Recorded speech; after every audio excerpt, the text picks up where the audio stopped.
તપોભૂમિ, સિદ્ધભૂમિ, રવિધામની પવિત્ર ભૂમિ ઉપર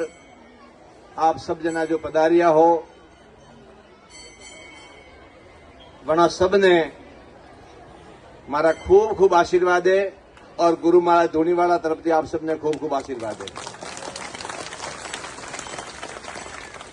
सजनों, वो घर आ रविधामनी तपोभूमि सिद्ध पुरुष गुरु महाराज जने नवदाड़ा वानोला खाई ने जीवित समाधि लीधी एड़ा श्री रूपरीधन जी महाराज की तपोभूमि है। जनारा परसा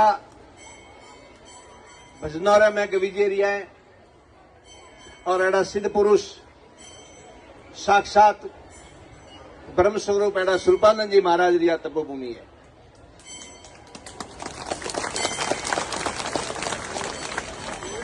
आ तपोभूमि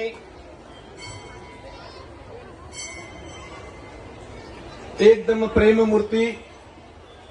और बनारे हाथे रमियोड़ा जो जूना जूना डोकरा है उम्र लायक, जनारे हाथों में जादू, जनारा वाणी में जादू,